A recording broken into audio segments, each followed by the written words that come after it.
welcome to the Parc Fermé for podcast number 684. This is Todd. No, Todd, not now. AKA Negative Camera. You know why I've asked you You here. must convince the villagers that I'm harmless. That's exactly why I need you here. That's why I've asked you here. Tonight, for your kind consideration, we're going to be talking about something important. We're going to be talking about reverse grids. That's exactly what we're going to be talking about. Before doing that, though, I have to introduce my guest tonight, which of course means I have to go to the right coast of America and introduce the lovely, the redoubtable Grace! Grace, how you doing tonight? Doing all right, Todd. How are you doing? Oh, I'm doing well. Doing well. The picture's up. I know, right? And I added decorations to the cat tree. Nice. And that's nice in some form of order, so you obviously haven't let the cat play with it yet. No, I was a little concerned. I had to wait until right before the show because otherwise it would be like Jensen buttons on the floor, right? That would have been the end of that. Right. Very nice. Paul, Well shut up. I haven't introduced you yet.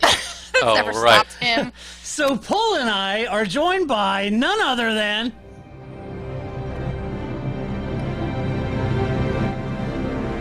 Hello, everybody. This is Paul Charles Lee, the International.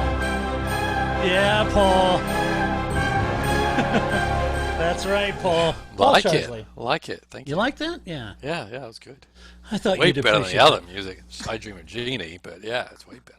Well, I know. What are you going to do? You know, it's limited pickings around here. It's tight budgets. It is. We need You know, we need free music. Free music. Exactly. I feel like Sir Frank at this point. Yes. Woo! So tonight we got some Formula One news to cover. We're going to cover some Formula One news. The first thing I wanted to talk about, you know, the Fashion Award, you want to be sure you stick around for that one because tonight's Fashion Award has clearly, I think, ID'd a brand new pool boy for Grace. I'm looking forward to it. You know, for decades it was Jensen Button, but tonight...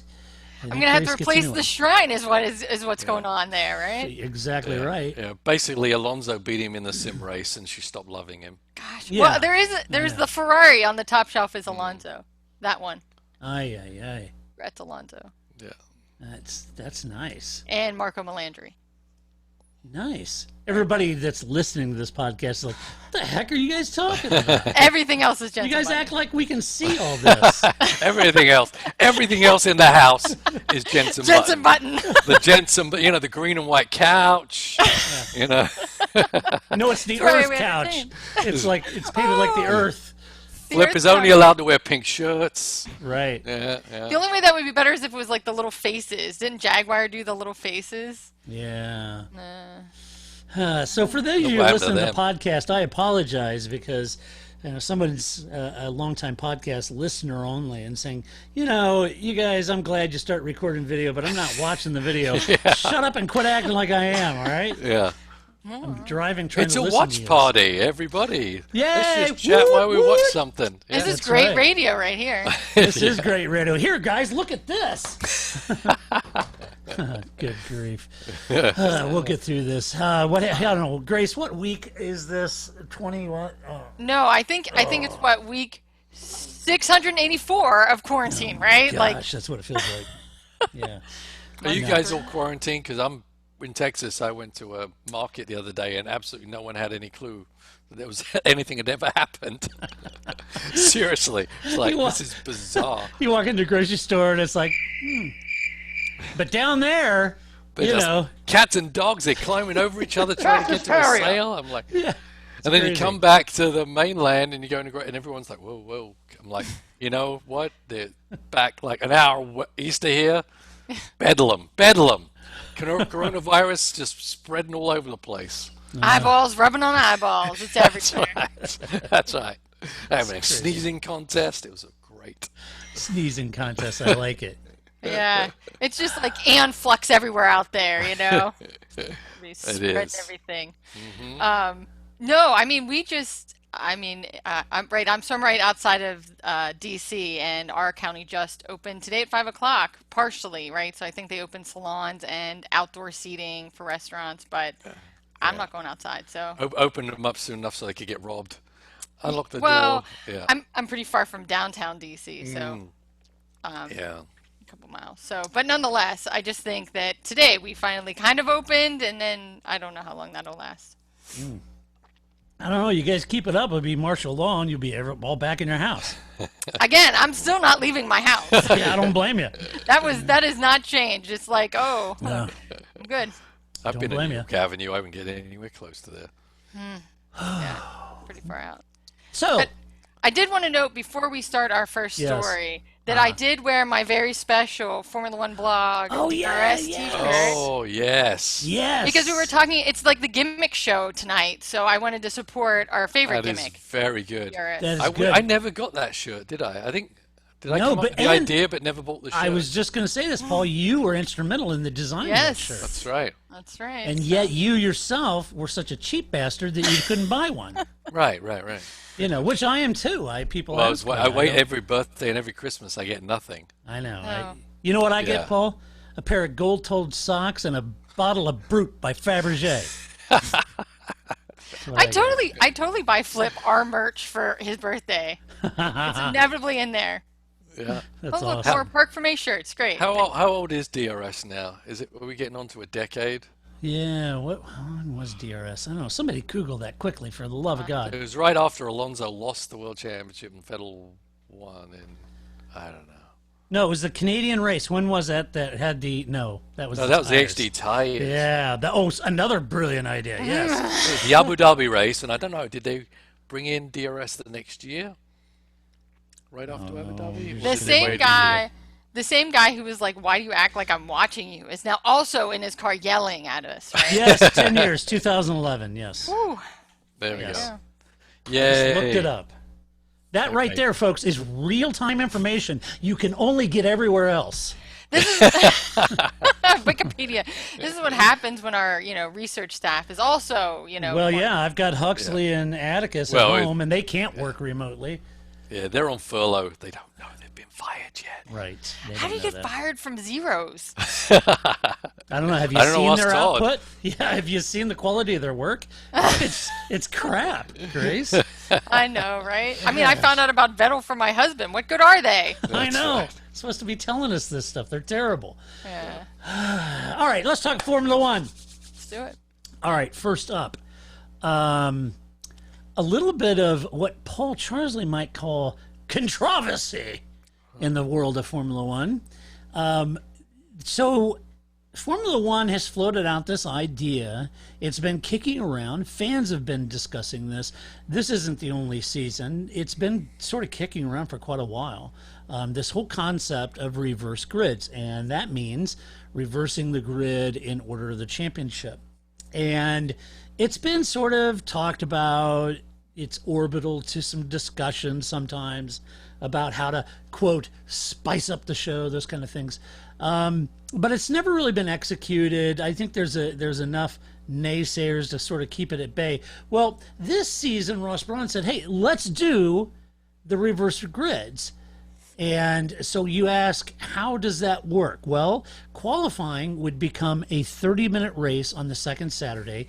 This is on a 2-race circuit. Now, keep in mind, folks, we're heading to Austria for 2 races back to back, right? And then we're going to go to Silverstone for 2 races back to back. So Braun's point was, we're going to have 2 races, same track, so let's mix it up.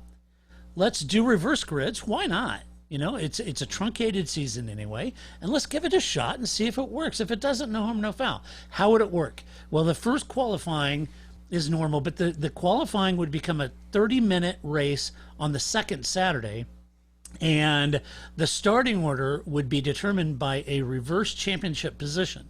So the points leader would line up at the back of the grid with whoever was at the bottom of the pole. For example, if it went ahead in Austria, a driver could retire. This is from Sky Sports, by the way. A driver could retire from the first race early on and line up on pole in the qualifying sprint race the next weekend. At later events, a more representative championship order will have emerged. So you'll race to be first to retire so you can be on the front row for the next race. Right. So this is the proposition. Run reverse grids in a sort of feature race, doubleheader weekend, and a qualifying session, which becomes a 30-minute race. So you have a 30-minute qualifying race and then the feature race. So Mercedes is the first one to comment that I saw in the press a day or two ago, saying, "Yeah, that's crap. We're not in for that." But Christian Horner came out and said, I saw this over at Sky today. What did Christian say? Well, I'd like to tell you what Christian say, but I can't read it. There it is. He was in favor. He was. He said, quote, Paul, I'm sorry, are you getting a call? You need to take that. It's Oh, his sorry. doorbell. Door. Yeah, I got another Amazon package. Yeah. Okay. So, don't get me started. We're never going to get the show done. This is just never going to get I started. know. I mean, everybody's like, "Oh, come on, get to the show." This is the show. This is the show, man. Okay, so quote, Christian said, "I think we've got a unique situation this year, and having two races at the same venue, it would seem the perfect time to try something different at the second event." He said, "Otherwise, with stable weather conditions, we're likely to have the same output in race 2 as we have in race 1. The proposal seemed to get overwhelming support. The only person that wasn't particularly supportive of it was Toto, because he thought it would interfere with Lewis's 7th World Championship campaign, and it would be too much of a variable," end quote. For Mercedes, asked what they thought about it, they said, quote, "We don't believe F1 needs gimmicks to make it attractive.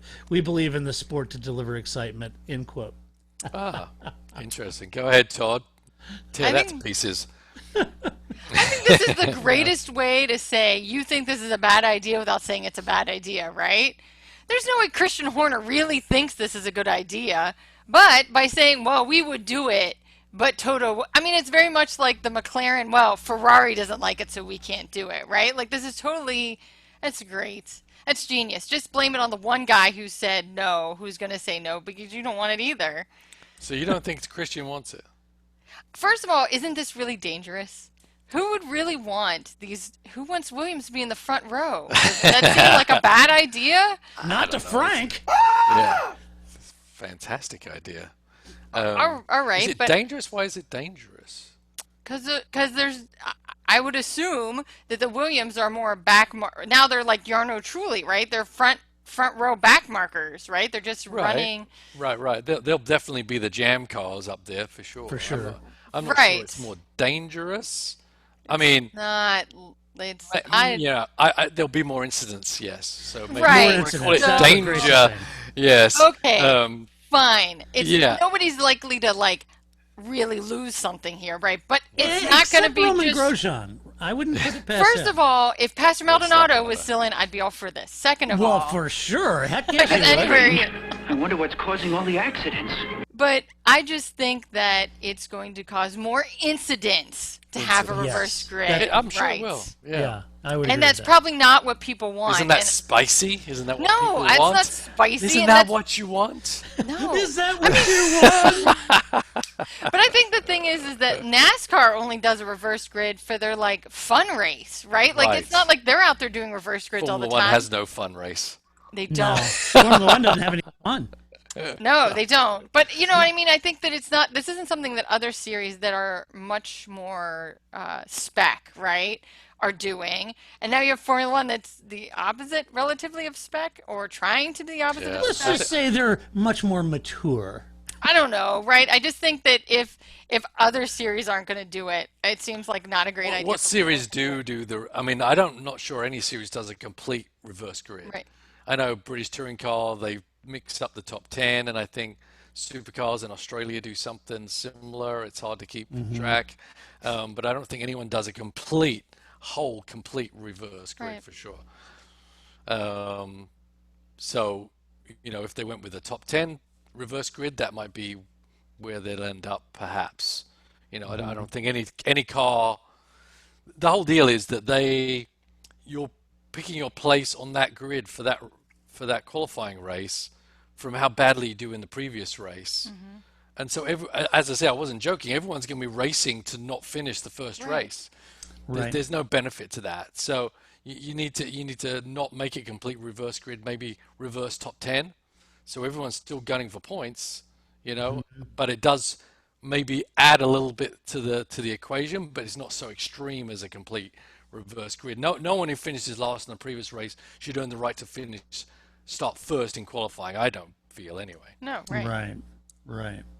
And it would just open a whole bag of worms. I mean, remember that disaster from that qualifying brilliance they had a few years ago? Yes, that was a They nightmare. parked them in the pit lane. It'll probably be they'll probably come up with something like that, and half the grid don't even start the race. It'll be like, we'll reminisce, Grace. We'll be like the USGP.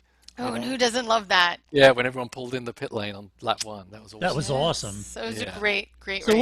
what do you think of Mercedes and Toto not liking it? Get down. Well, of course he's not going to like it. I don't think Yeah. I don't think Ferrari or Red Bull like it either. I think for the Mercedes point, they always assume they're going to be in the front row, so anything that changes that puts them Yeah. at a disadvantage. So he's Right. never going to fight for a disadvantage. Right. And Red Bull not thinking they're always going to be on the front row. They're up for it. It's intriguing. I haven't seen Ferrari any comment from them on it. They don't have to. Toto Wolff has already said it. Right. They don't have to stick their necks out. Somebody already has. But see, I think Ferrari and Red Bull might be willing to give it a go because it'll knock Lewis off the front. Because you've got Lewis and Bottas to worry about. But it'll also put Lance Stroll in the front. It'll also put, you know, right? You know what I mean? It's not just, I think you'd have to do like Paul was saying, like you'd have to like chunk them some way. So like the top 3 teams, get mixed up, and then you have the middle people and the back people and they get mixed up, right? As opposed to the whole, everybody gets mixed up. But yeah, I just think that nobody wants to have to pass 20 cars in order, or 19 I mean, cars. do you think Ross is going for a Max Mosley strategy where he's picking the extreme so they'll always end up in the middle, a bit more where he wanted to be in the first place? We could always go with, water sprinklers, right? And then, Yeah, you want gold sprinklers? medals. You want sprinklers? I got you sprinklers. That's right. No, It's been no, sliding the no. infield. He could be. He could be saying, let's just do full reverse grid, and then maybe the concession is, okay, look, we're running 2 races. It's samey. Maybe it's not a full grid. Maybe it's 2 top 10. He might do something like that. Yeah, I think that's where it'd end up if it ends up anywhere at all. But Right. yeah, Right. I mean, the thing is, what do you do with this season? That's a whole big thing. It's like, okay, the season's going to be weird. It's going to be different. There's going to be less races than normal, which I don't even care about because there's been a lot less races in the past. So I don't care what this year was supposed to be. As long as there's, for me, as long as there's more than 16, it's 16 or more. We're good to go, right? A lot of those races I could throw away anyway, but. How do we attack this wonky season? And it probably, as Horner says, this is probably the time to maybe look at different scenarios, which they're usually so stuck in the mud they never even think about, except for the wrong choices like DRS and all that stuff. So, I mean, why not try it at one race? You don't have to make it a season-long change, but, in the real world, you got to try it at least once. You can simulate it whatever you like on a game or whatever you like. It's not going to be the same as in real life. So let's put one Joker race out there, if you want to call it that, and then just see what happens. I'm not 100% against it. I'd definitely be against it for a full season championship, but I'm not against having just a couple of unique twists to a couple of races over the year, just to add a bit more uniqueness to them. Mainly races that are pretty damn boring. Let's do it at Abu Dhabi. Let's do it, Sochi, I'm looking at let's you. do a Paul Ricard or whatever. Let's not, but let's not touch the spas and all that. But some races that generally become very pedestrian and pretty uninteresting. Let's do something there rather than anywhere else. So if they ever put Valencia back on the calendar, we have an answer. We're going to do everything. Sprinklers, gold medals, Sprinklers, there's going to be a ramp on the bridge. The bridge, yeah. There's a Joker lap run through the escape road of the first turn. There's Groove tires. I have to think. I don't know. I'm just sitting here trying to run through sort of the different permutations on this. If I'm Toto Wolff or if I'm Lewis Hamilton, yeah, I'm not for this at all. And if you're going to have a truncated or abbreviated series and championship this year, let's say, to your Paul, to your point, Paul, maybe they don't get 15 races. Maybe they have 8. Right? Yeah, then you don't want this 10. idea. You don't want this idea, and there's too much gamble and unknown to just trying silly things when you're going for a 7th world championship, right? Gotcha. Now, I would be more apt to say, hey, this season is an anomaly anyway. Let's just try all of those scenarios. Let's try reverse grids. Let's try different qualifying formats. Let's try a different weekend format. We're already having to redo entire weekends and racing anyway. So let's look at doing a different weekend format. And if you want to use this season, we're going to be looking at how much teams spend. We're going to be looking at this is all kinds of stuff going on. And just chalk this season up as a loss. But that's not fair either, because Lewis is going for a title, and you can't just throw away a championship. But let's look at NASCAR, right? At least the first 2 races, I think they just started them on points, and I know they've done that with rainouts and everything in NASCAR too, but does anyone think that the results of that race were any less or more because of how they got to that starting point? Probably not, but where you start on a NASCAR race isn't as critical as where you start on a Formula One race. True. You've got about 400 laps to do all kinds of pit stop strategies. You're making multiple stops. There's a heck of a lot more passing or a lot drafting and bump drafting. It's a different form of racing. So you could have started 32nd in the NASCAR race and ended up in the top 5 and got there on merit and legitimacy. And it would be very, very difficult in Austria to recover from the very back. Now, could Lewis start from the very back and get in the points? Well, sure. Yeah, I could see that. He's done it before. He's done it. Yeah, he's done it before. Could Bottas? Sure. Yeah. Or Leclerc? Yes. Max? Yes. But getting all the way back up to win, that's a tall order. And that has a points impact on the season, which has a points impact on championship. So I'm just trying to look at this both sides. I'm not saying, I'm not a big fan of reverse grids myself, but if I'm Toto, I can understand why he's not. Yeah, I get it. I mean, as you said, I think the more important thing that you stated was the amount of races, right? If you do have a really reduced race, do you want these joker races to be a pivotal part in the championship? The longer the championship is, the less impact they have. Right. So, maybe the place for them is later on in the year at Abu Dhabi or somewhere like that. Although that'll be the championship runoff, so maybe they won't do it there either. But yeah, maybe let's get in a significant amount of races before we start looking down that road. Probably. Yeah. Probably a good idea actually. Now I think about it. Yeah. Well, Horner, I just do what he tells me. Yes, Oh. Todd. Yeah. Now I see the secret. Don't be so argumentative, Grace. Got it.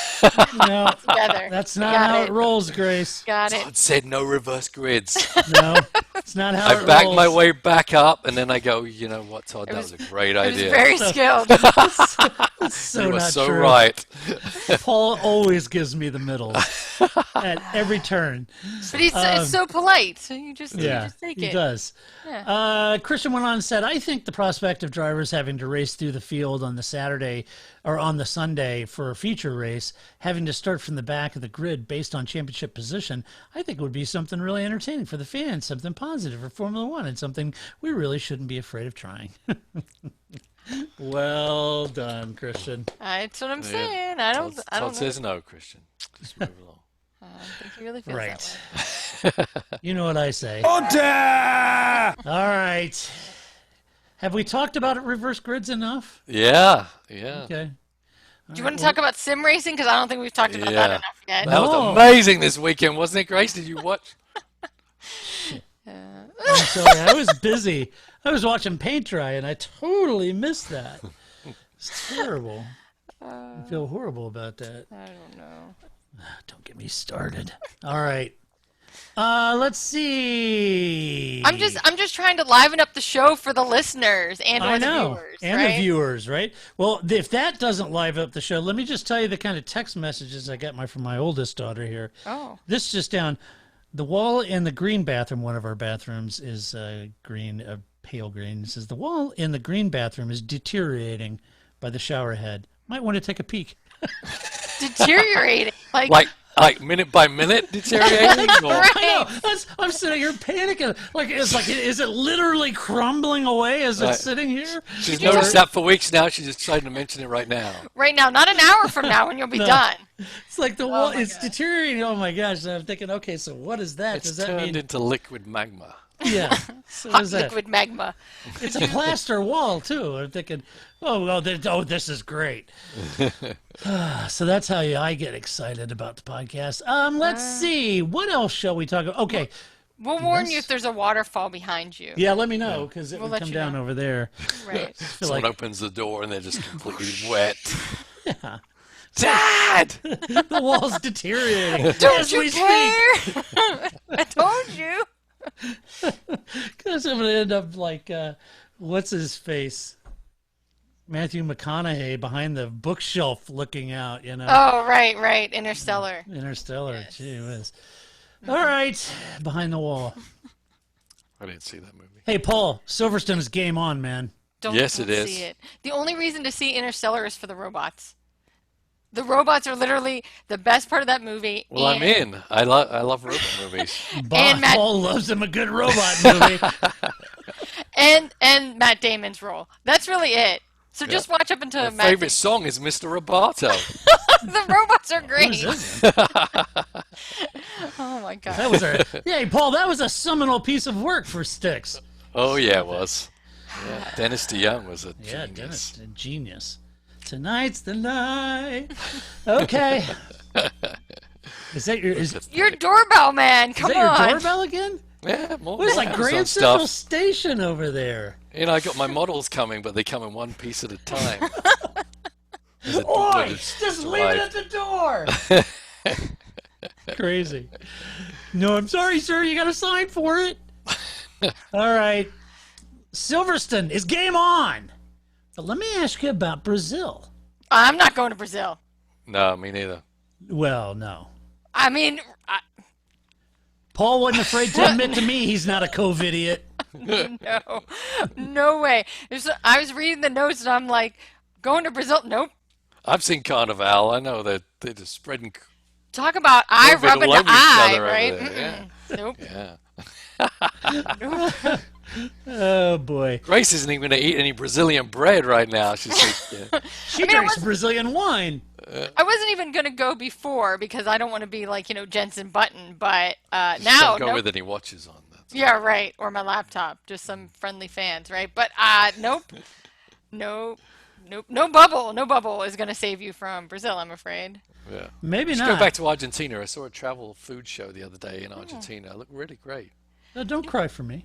No, that's right. That's right. So while Silverstone has received special dispensation for hosting 2 races in August, the race organizer for the Brazilian Grand Prix has been rattling a few sabers of their own. I bet they are. Interesting. Hat Trip Chris over at Forbes for this one. The race organizer for the Brazilian Grand Prix said this, quote, you got to read between the lines here, folks. Quote, preparations for the Brazilian Grand Prix are on schedule, and we are certain that the famous Interlagos circuit will be the stage of yet another fascinating race. The event will be under the existing contract without difficulty. We expect confirmation of the November date by the FIA to put tickets on sale like other flyaway races, end quote. Boom. Boom. They're Yeah. saying, we have a contract. Don't care who all's dying around here. Bottom line is, we got a contract. We are all showing up, fans included, to the race in November per the contract. And by the way, you're going to have to announce that now so we can start selling tickets. Yeah. Pretty much. Now, yeah, couple things behind that. It's interesting, as it implies the FIA and F1 need to announce soon so they can start selling tickets. And it's hard not to see this as applying pressure, even though Sao Paulo currently hosts 20% of the entire country of Brazil's coronavirus cases. Certainly that's something the teams and the FIA and Formula One is going to be taking a serious look at. Now, all things could change by November, but who knows? It's still going to be an issue.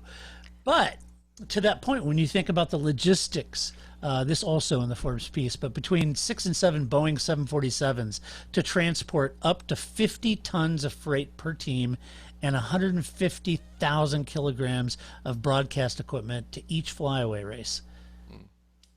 Maybe if they're Damn allowed it, to we take have that hybrid engines. Woohoo! The contract for the Brazilian Grand Prix ends in 2020 at the end of this season.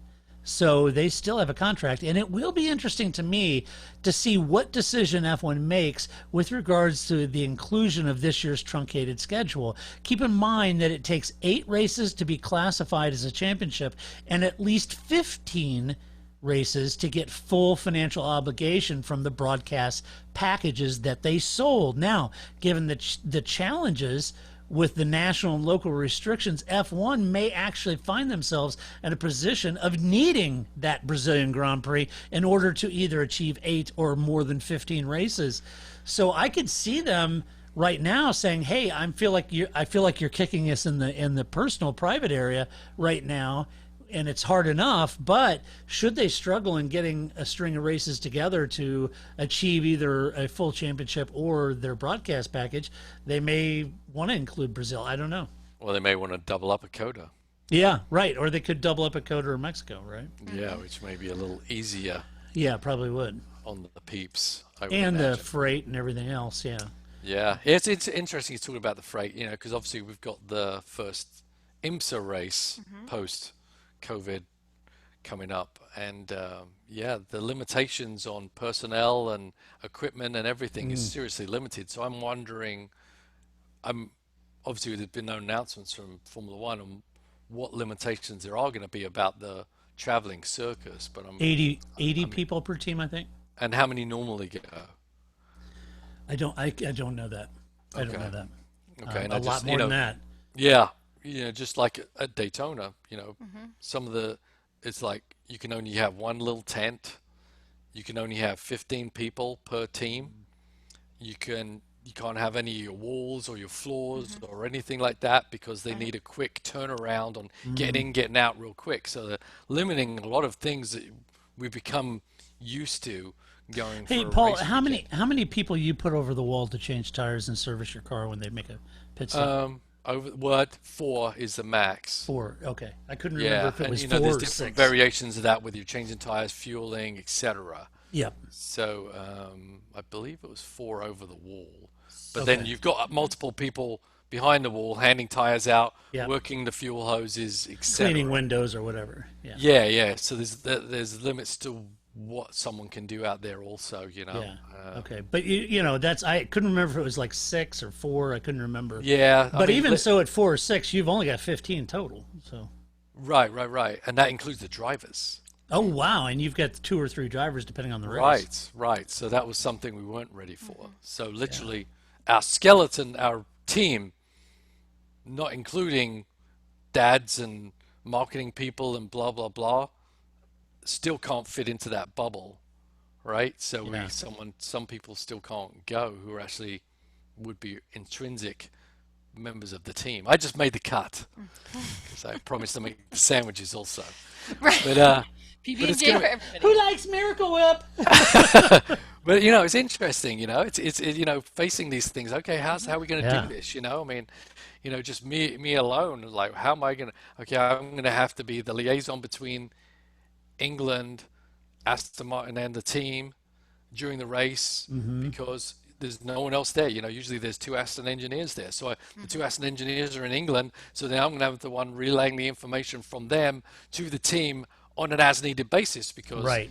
the engineer and the team, the crew chief are actually manipulating the race as it speaks. They can't be looking at, instant messages on we need to do this or check this or whatever. So, so it's going to be interesting how that works and everyone's going to have a multiple job title on those weekends when it's the skeleton crew is there, right? Yeah, and in Formula One's case, they're really taking those teams and keeping them all together like a family. Right. And they're not allowed to interact with other teams, like Paul, the drivers' meetings. They're going to be doing that over video, like Zoom. They're not going to get all the drivers in the room. Yeah, like I know, just from what the stuff I know from Daytona, there's no catering. Whatever stuff you bring in, that's you and your team, and your team stays insular and you don't go anywhere else. So you eat together, you stay together. So Paul, you're going to have a cooler. I am going to be making them sandwiches. You're going to be there with a LaCroix and a Landshire, sandwich from the road coach. There you go, right? But That's awesome. But it's once you're in, you're in. Yeah. You're locked in, right? You can't go out and go get Burger King for everybody, or it's like Hotel California. Yeah, so you really got to think everything through what you used to. Yeah. So, and I'm just and obviously Formula One is a grander scale of that. But 80 people sounds like a lot, but maybe they're probably used to double that. Maybe, I don't know, at least a 30% rise. And so who's going to do what those people did? Right. It's interesting, and moving it from place to place can be very interesting to see how they cope with that. Yeah, I'm really intrigued. I'd love to know more about the logistics and what they end up coming up with, the amount of people and how that process, and that all the teams will be aware of it. But it'll be interesting to see, like, if Sky does sort of a feature on all the things that they're doing. That'll be kind of interesting to see. Yeah, you should also get a new name badge so that you can be like all your team principal / windshield cleaner guy / refueler guy / I'll just have a hat with different brims all the way around. Just switch it round. Right. Oh, what sandwich? Wrong hat. Okay, data analysis. What am I doing? Strategy now? No, not strategy now. We're hungry. Okay. I think you see Christian Horner's card will say Christian Horner, team principal / marketing intern at the Red Bull Energy Station. Okay, fair enough. Here's your drink. Yeah. Here's your drink. Thank you for coming. Yeah, enjoy. This might be like Ron Dennis's dream. I am everything on this team, right? Yeah, right. I don't need any of you.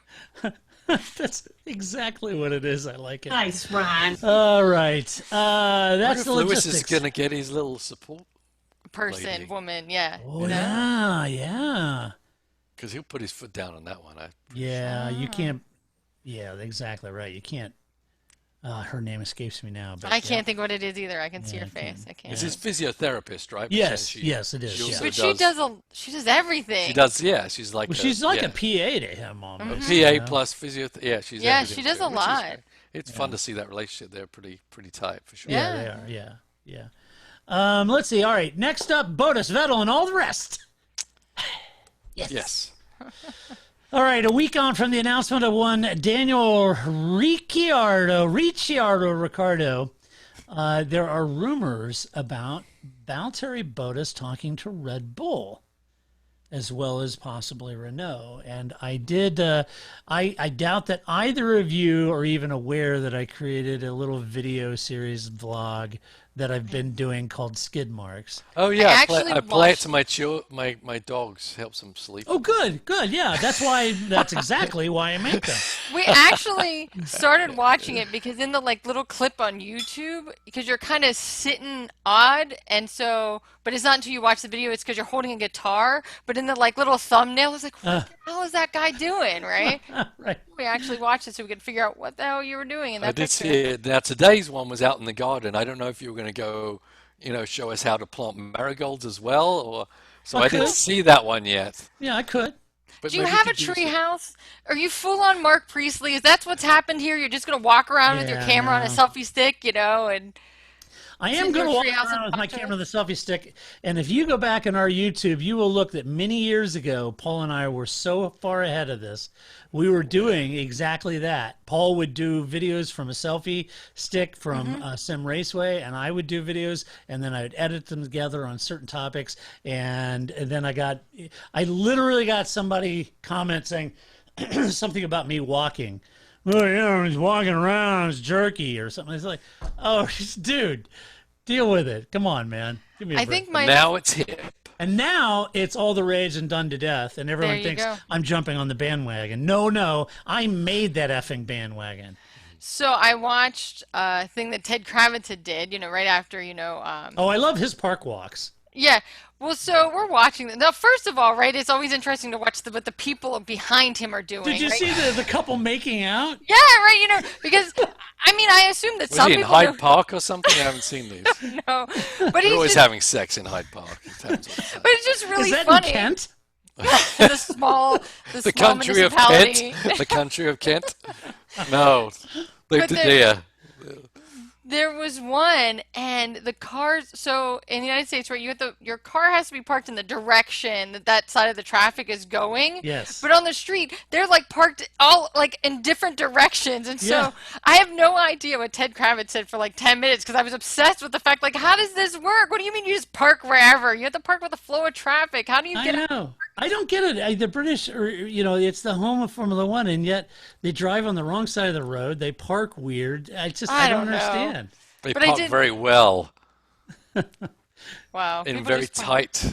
Yes, I will It is hand them good. that. Yeah. Where 50% Americans try to get in there, there'd just be Yeah, that's true. bumpers on the floor. Yeah. Yeah. Well. It's difficult to do in that, Denali. That's right. And that's suburban I drive. Yeah. I think that, but yeah, I do enjoy them. And then like dogs, that's the other thing too. Dogs, of course, are interested in them. And so some dog like sniffs at him. It's like, well, just be at home.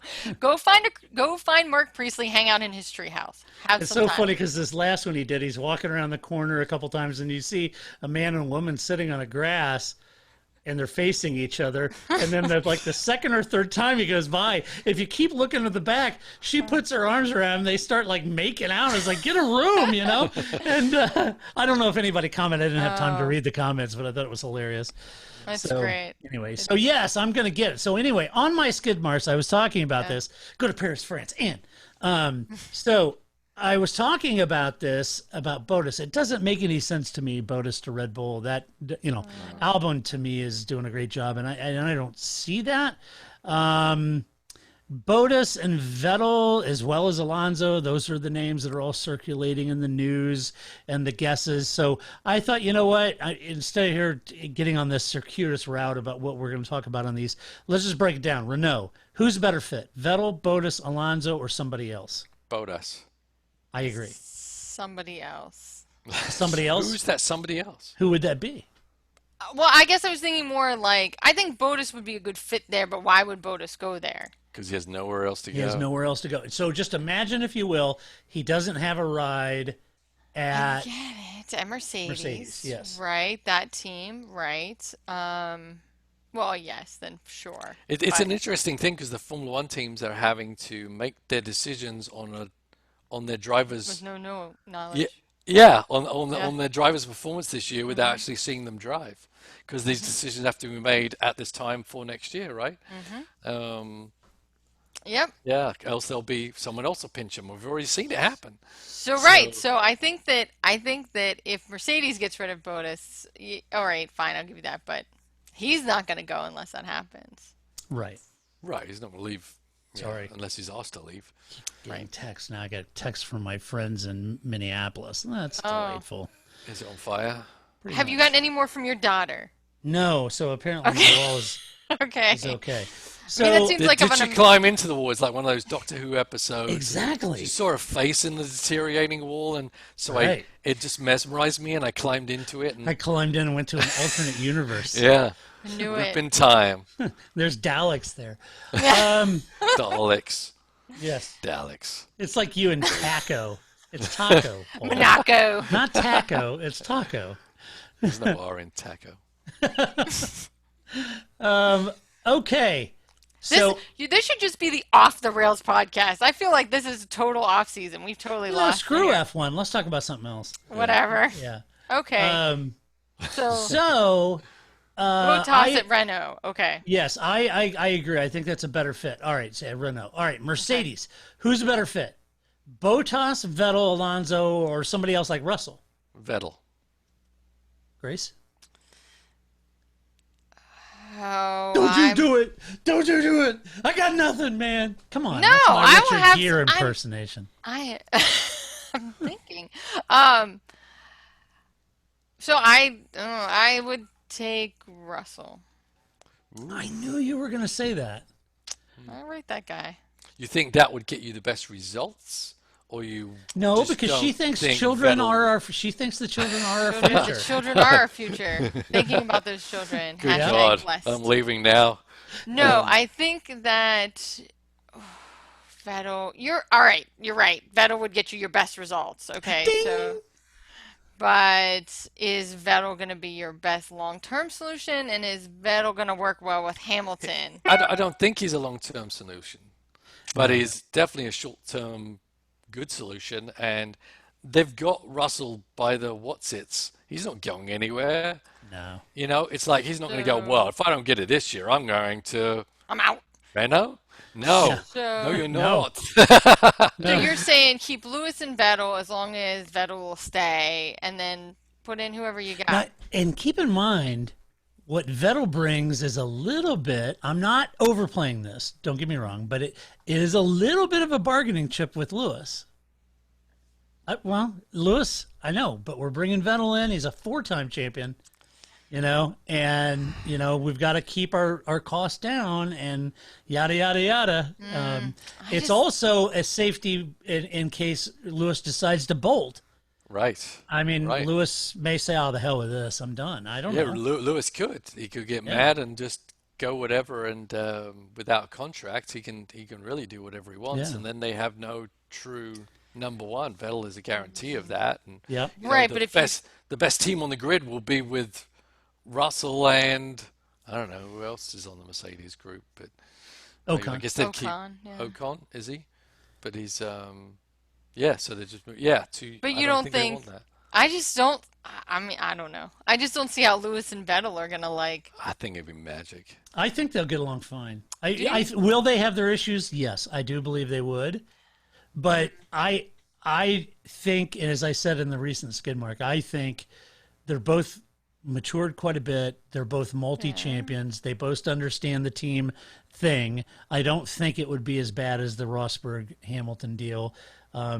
If they were both gunning for it and it's down to the wire and they're both going to the championship, yeah, things could get a little heated. But you know what? Mercedes should be so lucky, right, to have that issue. Right. Like I watched a lot of YouTube this weekend. There was a Christian Horner interview that he did with DC that, because DC does this non-race Heineken interview thing. And that was one of the things he talked about, right, was that I think it was multi-21, they still finished first and second, right? Like, so it was like everybody's really pissed, but we finished first and second, right? Like there's some, right, some weirdness to that idea that we were all mad at each other and yet we won. So my curveball on this is that all we're talking about is Renault and Mercedes because Ferrari's already buttoned up. Yeah. But what about Haas? I think Bottas to Haas might be an interesting prospect for Gunther. But also really bad. Well, I mean, interesting in what way? I mean, I don't think. Well, which way is Bottas going on this scale? Well, he's going down, but why did he go all the way to the bottom? I mean, honestly, Haas is struggling. I think that's going to be a very weak option for Bottas. I think Renault is a much better option. As crazy, I'm not looking as at weird it. as that seems. Yeah, I agree.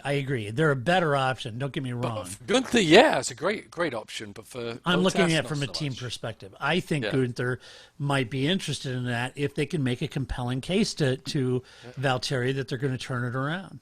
I have so many great Gunther Steiner lines from Drive to Survive, and none of them I think I could repeat. No.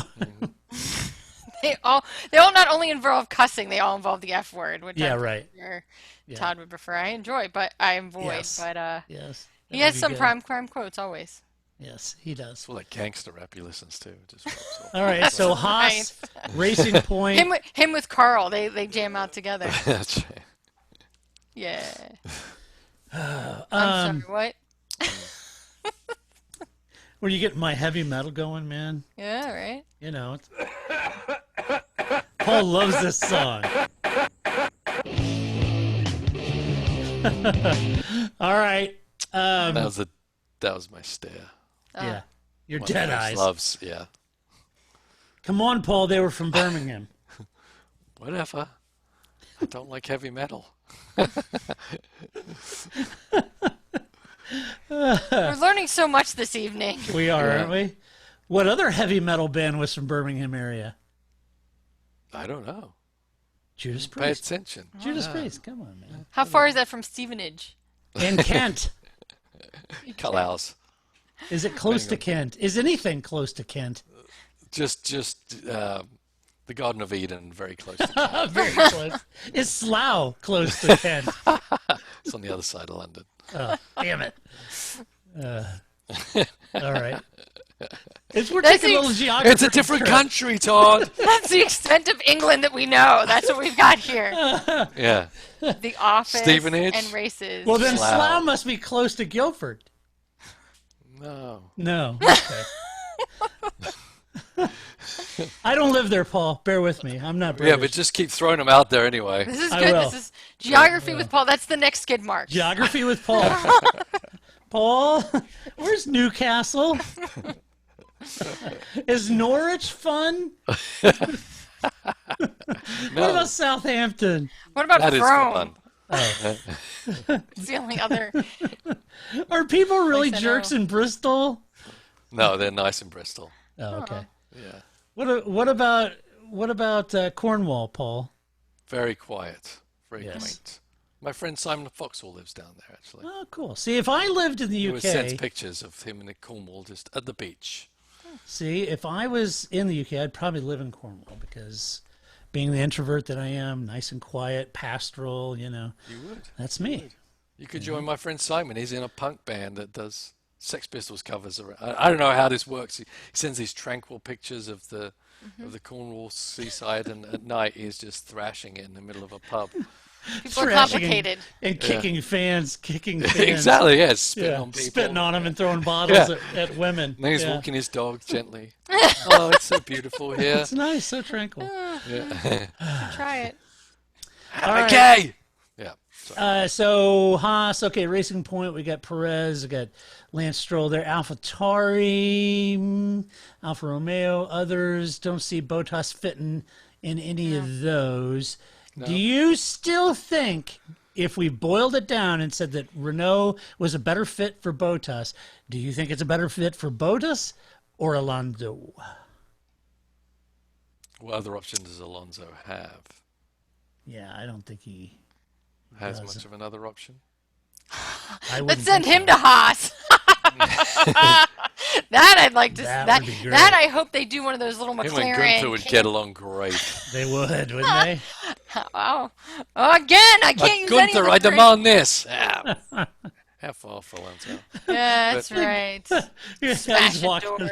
walking around going, Mass hysteria! it's just total mass hysteria with him and Gunther over there. And That I'd- Alonso.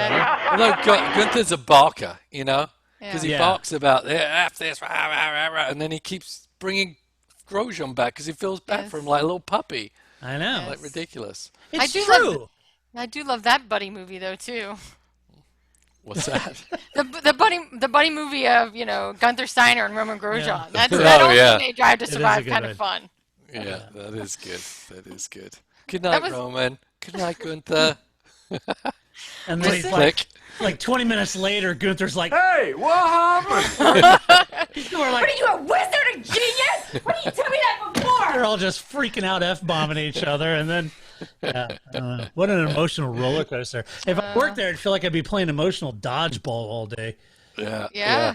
Yeah, I don't know about Alonso's options, obviously. I mean, he doesn't have Ferrari, he doesn't have Red Nope. Bull, as far as I know. Mercedes, Renault, That'd be about it, right? that's about it, unless AlphaTauri wanted to Yeah, do I mean, something. the Renault is probably the easiest option for him to just, It is. if he chose to come back, he would say, Yeah. okay, I will allow you to hire me. Yep. But I won 2 titles with you. We're getting the Yeah, I band back mean, together, that sort of thing. it's just a matter of what's Alonso's motive for coming back. If it's come to win a championship, it's not going to happen. Not going to happen. If it's just coming to be in Formula One because he likes the world, Yeah. then maybe that'll work. I don't Yeah. know. We'll see. Get All right. away from the kids. Maybe. Does he have kids? I don't know. No, I don't know that he does. I have no idea, honestly. I just feel like that's every parent's statement these days. Yeah. We know A Vettel day- has like 10 children. No, he's got 800 two daughters, right? 862 of quarantine. Everybody's just like, I can't be with my children anymore. I can't believe they came from my loins. Who are these people? They're so annoying. In other Formula One news, Monza extends its deal. Hat tip Autosport. Monza announced last year that they had renewed their contract through the 2024 season, but it is believed that they are going to announce this week that they have added a season to that deal, covering it until 2025 season. Now, as the report accurately states or speculates, and I agree with them, that the news is most likely the byproduct of current negotiations that have happened for a race this season, as well as a package deal that saw them add an additional year on to the package. I would imagine they were trying to haggle out what they were going to do this year, and as a bargaining chip, they threw them a bone and gave them an additional year. The mayor of Monza said while many circuits have had to give up because of the health emergency, Monza will be there. Albeit behind closed doors. And Formula One has decided to extend the contract just stipulated with our racetrack by 1 year. Racing cars will continue to speed through the temple of speed until at least 2025. So that's Is that what an they Indian got. accent or Italian? I couldn't... No, it's Italian. It's this Oh, rare Italian. Okay. Just right around Monza. Not even the city of Monza, but like the Adjacent, Monza adjacent. right around Elm Street. You know, it's Okay. yeah. Very good. Very good. Yep. So there you go. Extended that 1 year. That's good to know. So they're still expecting Monza to be behind closed doors, even though it's That's what he was saying. Yeah. a couple of 2-3 months down the road. Right. Right. Yeah, I found that interesting. I got to think that these places. I think that they're you on one side of this argument. You're saying, well, gosh, if the race was slotted for November, you're thinking, well, why do closed doors in November? A lot could change by November. That's true, but you have to anticipate that all the ticket sales have to start now.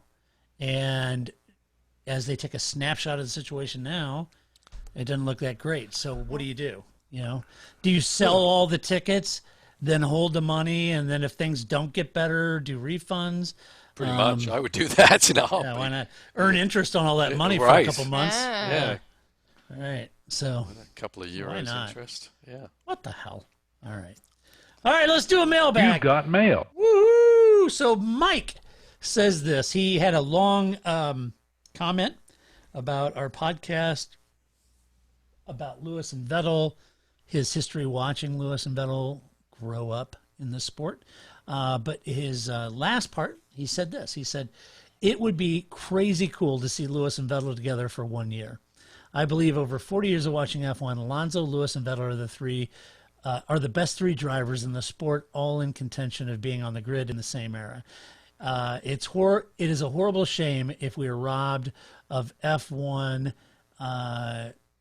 by not seeing this and providing a scenario for this to happen. It would be the perfect marketing explosion to re-enter F1 post-COVID and call attention to new fans to F1 all at once, in my opinion. What's this post-COVID? We're not post-COVID, people.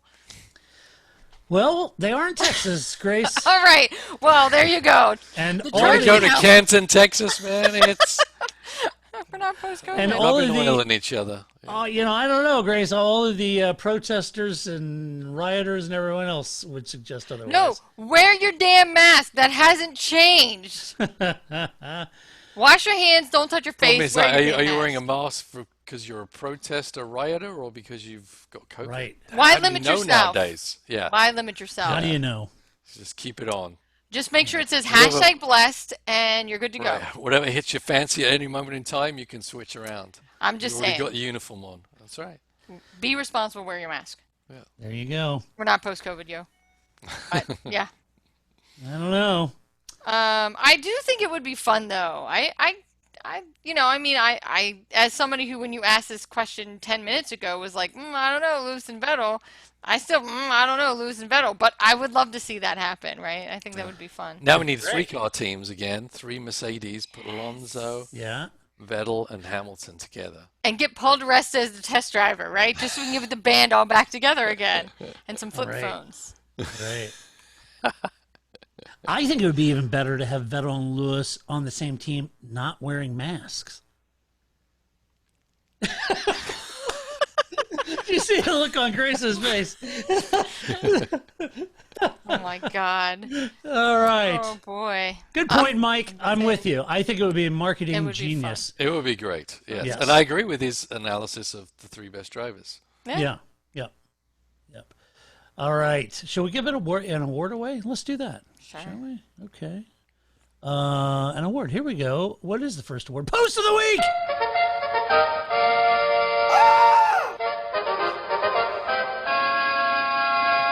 All right, our man Nige had this to say.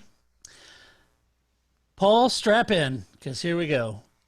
Nige said Formula One will go to any complicated length to make stakeholders in the sport happy, other than the fans, of course. Half of the cost problems could be solved by ditching the socially responsible hybrids and running proper race engines. And the fans would actually feel like they're witnessing something special at a race. End quote. There you go, from our man Nige. Pretty much what you've been spouting the past It is. 8 And years? I don't know how long we had hybrids. Since 2014, I've been saying this. I find it interesting, and to your point, Nigel, the reason I posted this is I just saw an article today. I don't know if it was Autosport or who it was, and they were talking about, maybe in the race, I don't know. It was someone that was talking about this new engine homologation process that they're going to do, where they're freezing the engines in development.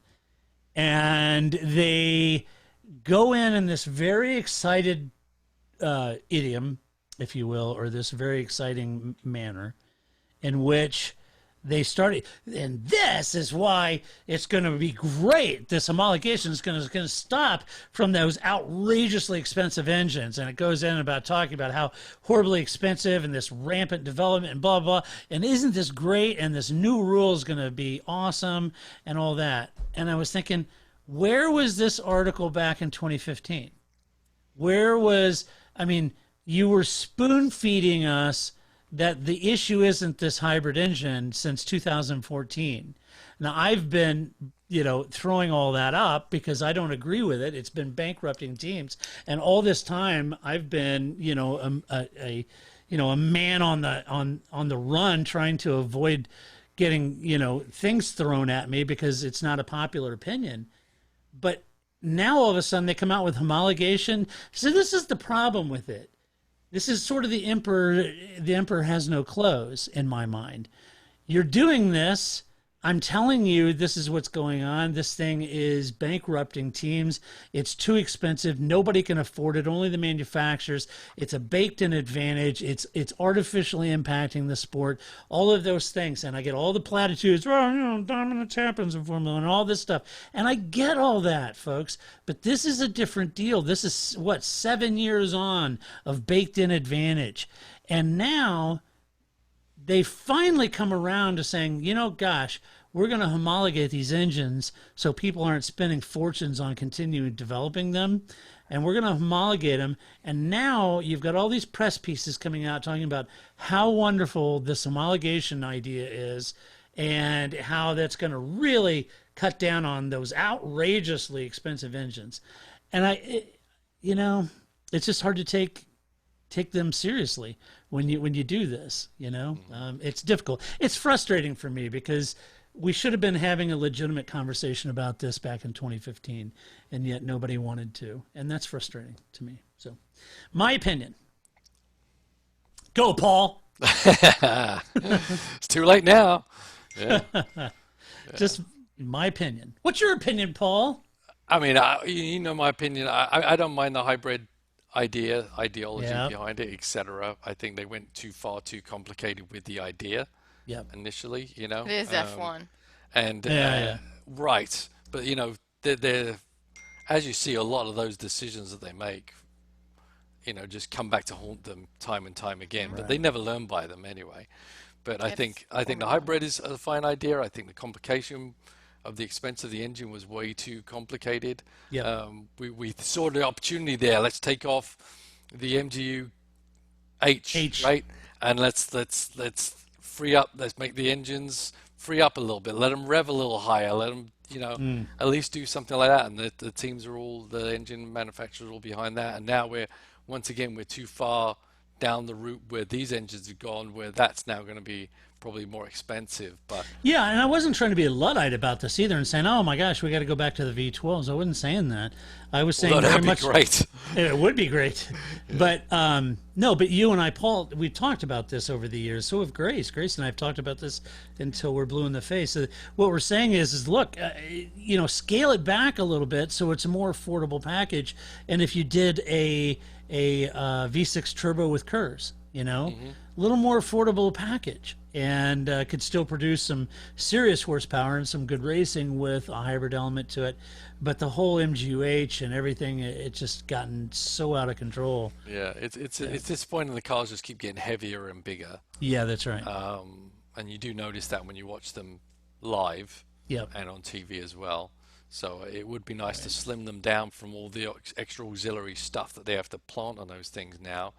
You have V8 with KERS, pump out like 1100 horsepower and tell them to hang on, Yeah, right. But still the cars are so heavy that they still have to manage the tires so much because of that weight. So it's difficult.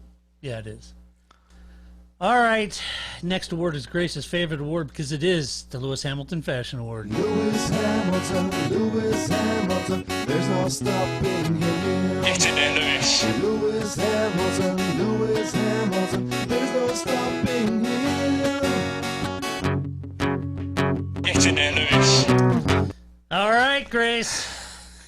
Nice timing. Yeah, Hey, it was. thank you. He Did was you see that? practicing. It was Almost very like he good. was a drummer. No. It's like a metronome you are, Paul. Right. It's crazy. Well, I You didn't just have went- my Lewis picture on a stick. I was going to do that, but I left it in the other room.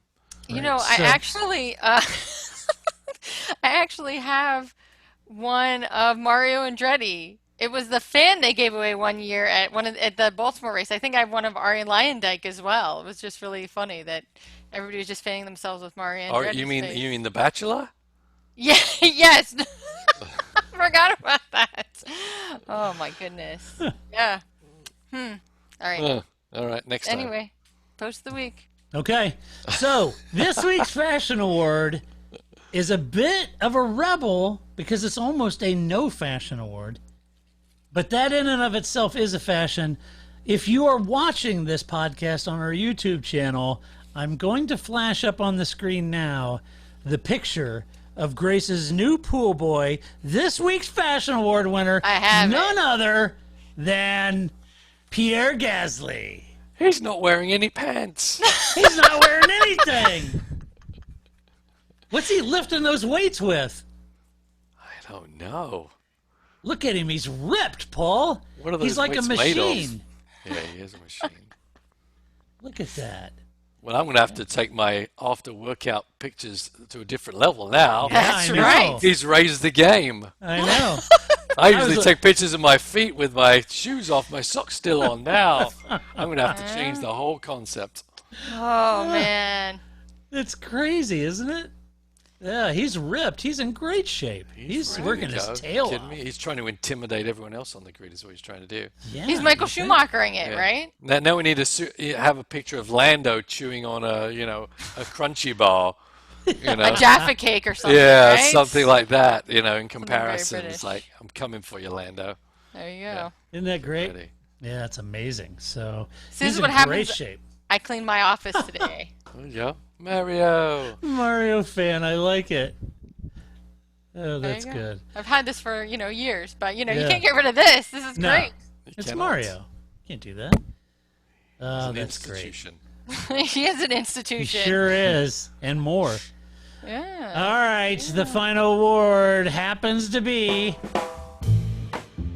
the Sean Brash's Bravado Award.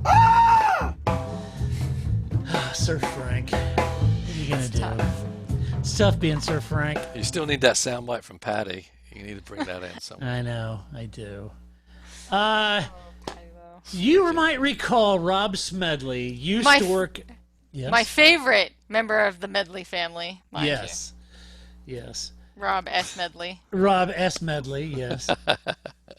Rob Smedley used to work at Ferrari, and they asked him if he had any advice for Carlos Sainz. Do you remember what I was saying a couple weeks ago Run. about Carlos Sainz and everybody, thinking, oh, this is going to be great. And then I said, wait, his Vettel moment will come. His Massa moment, his Barrichello moment will come. And so it's interesting. A week later, Rob Smedley posted this advice to Carlos Sainz about moving to Ferrari. The article, I think it was Sky, I got this from. Smedley, a veteran of 10 seasons of Ferrari, when asked on the F1 Nation podcast whether he had any advice to offer current McLaren driver Carlos Sainz, who was swiftly announced as Sebastian Vettel's replacement when the four-time champion agreed to part company with Ferrari at the end of 2020. He said, quote, grow thick skin, a really thick skin. You're going to need it, end quote. I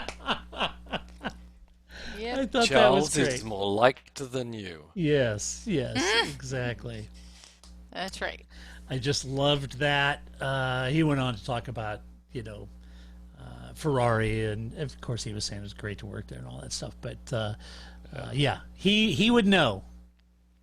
I mean, I think it's it's not just internal; it's external at Ferrari. It's external for Yeah. Tifosi, and that's what he said. He said, and there are wonderful, really amazing things about Ferrari, and there are some really dreadful things about Ferrari. He said at Ferrari, there's no second best. Second best is never good enough. It's kind of a culture that's been built in Mercedes now as well, but definitely at Ferrari, you've got the added pressure of the media, the fans. It's a national institution. It's a religion. Even when you're leaving the office and you might go out to a restaurant or a little cafe or whatever, you don't even have to be anywhere near Maranello. People know who you are. People will give you their clear opinion about what they think about Ferrari and what they think about you, because that's just what they do, and the pressure never goes away, end quote. Yeah. Now, Paul would thrive in that environment. I would. Bring it on. Yeah. Right. There you So, go. there That's you how go. he's lasted so long here. I like confrontation. I like confrontation. Screw you guys. I like it. That should be your next Parc Fermé t-shirt. Yeah. Yeah. Screw you guys. Yes. I like confirmation. I like conflict. I like conflict, Paul Yes. Charsley. I may have to make one of those shirts. I like to be bristly. Yes. That's great. All right. Well, that does it for this podcast. I hope you enjoyed it. Be sure to tune in to other podcasts. If you want to see us do this podcast, we are recording these videos and putting them on our YouTube channel. You can watch that over there. A huge thank you to our Patreon. I realize we're losing Patreon supporters and it's tough times and those kind of things, but man, we have had a few come in and sign up during these tough times, and I can't tell you how grateful we are for that. Thank you very much for doing that. Again, on our YouTube channel, I'm trying to put more content up there, and I'm doing some blogs and stuff like that, and these podcasts. My little hand puppet thing never made it on there, Todd. I sent it to you numerous times. What was it? The hand puppet video I made? I don't know why you didn't put it on. I guess you... He's forgotten about it. I guess he didn't approve. Guess I have to go back and You look at my blocked text it. messages. Dang. I mean, who It doesn't was like my a good Charles hand puppet? Leclerc and Vettel hand puppet show. I don't know. Oh, that would be awesome, though. I'd like to watch that. I would too. Please resend. I want to see the. Was it turn It into was a big file. Is it? Does it turn into a Punch and Judy show? It's something like that. Yes. Yeah, good. Perfect. That would be good. Anyway, be sure to check that out. And if you like the podcast, go over to iTunes and give us a good rating and give us a little love over there. We appreciate that as well. Until next week, Paul, Grace, it's been awesome having you on. We're getting dangerously closer to the first race of the truncated season. However, it is just June. 4 When weeks. was it? July? Yeah. Yeah. So- Same weekend as I'm racing in Daytona. We have, Is it? Right? Oh. Yeah. Okay. Well, we'll be sure to count you in on that podcast. Well, Luckily, Todd, I didn't watch the race, so Yeah. I heard it was good. I was busy. Yeah, I was busy. Yeah, that ought to be fun. All right. Doing 8 jobs. I'm sorry, watching the Yeah. F1 race wasn't one of them. Right, Yeah. they're only allowing 4 guys and Paul. So, Paul's going to be doing everything down I had to there. actually sweep the track up after the race. And you had to call the race. Yeah, you know? exactly. And had to come up with a fancy flag guy routine beforehand when everybody's driver's parade, right? And Right. sing the anthem and everything. Yeah, all of it. All of Yeah. it. God save the Queen. No, wrong one again. And ladies and gentlemen, Paul Charsley with this day's invocation. He'd go into his Michael Palin. Oh, Lord, you are so big, so huge. We're all really impressed down here, I can tell you. Oh, my goodness. Be about right. Yes. So anyway, all right. Well, until next week when we do it all over again, this is Todd, a.k.a. Negative Camper, saying so long. That's it, man. Game over, man. It's game over.